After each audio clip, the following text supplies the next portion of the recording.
এই দেশে একটা রাজনৈতিক দল ক্ষমতা রক্ষা করতে গিয়ে গোয়েন্দা সংস্থা দিয়ে বিচারপতিকে লাঞ্ছিত করেছে, এটা আমরা সবাই জানি।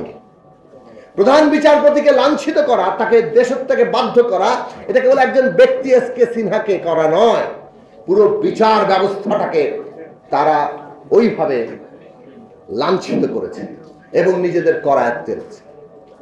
আজকে তারা সেনাবাহিনীর মতো সার্বভৌমত্ব রক্ষার প্রতিষ্ঠানকে কোন জায়গায় ব্যবহার করেছে, যেখানে জেনারেল আজিজ জমি আর টাকার বিনিময়ে মানুষের ভোটের অধিকার কেড়ে নেওয়ার ক্ষেত্রে সেনাবাহিনীকে ব্যবহার করতে পারেন এবং তারপরে নিজে সেনা প্রধান হিসেবে ঘোষণা দেন যে এর মতো ভালো নির্বাচন তিনি আর দেখেননি। যেখানে পুলিশ বাহিনী বেনজির টাকার বিনিময়ে ডিএমপি কমিশনার, র্যাব চিফ এবং পুলিশ প্রধান হয়ে শত শত লোককে গুম, খুন, অত্যাচারের পেছনে থাকেন, নেতৃত্ব দেন আরো অনেকের সাথে মিলে, এবং সেটার বিনিময়টাও কি, এখন আলাদিনের চেরাগের মতো তার সম্পত্তির হিসাব বেরোচ্ছে। কাজেই দেশের আমলাতন্ত্র এই দামি নির্বাচনে পিছিয়ে পড়ে এখন সর্বাগ্রে কিভাবে প্রধান ভূমিকা অবতীর্ণ হতে পারা যায়, সেটা 24 সালের আগে আমরা যারা এই দেশে থাকি তারা সবাই জেনেছে।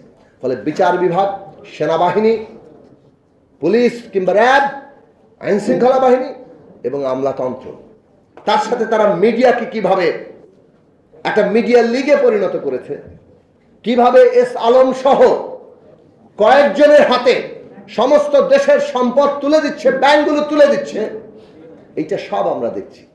এই জায়গাগুলো দেখলে রাষ্ট্রের গতিমুখটা খুব পরিষ্কারভাবে বোঝা যায়। এটার পরিণতিটাও আমরা দেখতে পাচ্ছি। আমাদের রিজার্ভ কোথায়, কিভাবে মূল্যস্ফীতি, দ্রব্যমূল্য সমস্ত জনগণের ঘাড়ে চেপেছে। এখন এই লড়াইয়ে আমরা ওই রকম মিশন এবং ওই রকম দিশা নিয়ে হাজির হতে পারবো কিনা, ওই তরুণদের আমরা সংগঠিত করতে পারবো কিনা যারা এই লাঠিগুলি, টিয়ার গ্যাস, এই সরকারের সমস্ত ষড়যন্ত্র, তাদের সমস্ত এই যে নীল নকশা, এটাকে মোকাবেলা করে রাজপথে টিকে থাকতে পারবে। আর সেটা করতে গেলে একটা মানুষের মধ্যে নতুন স্বপ্ন এবং জাগরণ তৈরি করতে হয় যে একটা সত্যিকার গণতান্ত্রিক রাষ্ট্র হবে। রাজনৈতিক দলগুলোর কাছে এখন এটা গুরুত্বপূর্ণ প্রশ্ন যে সত্যি সত্যি আওয়ামী লীগ কিংবা তার অতীতে বিএনপি এবং অন্যান্য শাসন, তার চাইতে আগামী দিনে যে শাসনটা আসবে সেটা নতুন এবং গণতান্ত্রিক এবং ন্যায়পরায়ণ শাসন হবে। এই নিশ্চয়তা, এই স্বপ্ন মানুষের মধ্যে দেখানো না পর্যন্ত তরুণদের ওই জাগরণটা ঘটবে না। রাজনৈতিক নেতৃত্বের কাছে সেইটাও একটা বড় চ্যালেঞ্জ। আমরা লড়াই করেছি, কিন্তু লড়াই এখনো বিজয় অর্জন করতে পারিনি।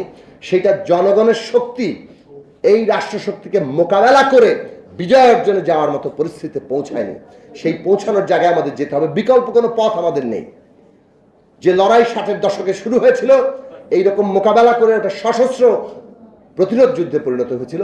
আজকের দিনে ওই প্রতিরোধ যুদ্ধের মতো একটা মানুষের মধ্যে আশা এবং সাহসের জায়গা সৃষ্টি করা ছাড়া অন্তত পক্ষে এই বাস্তবতায় নতুন কোনো বিকল্প দেখি না। সেই কারণে সিরাজুল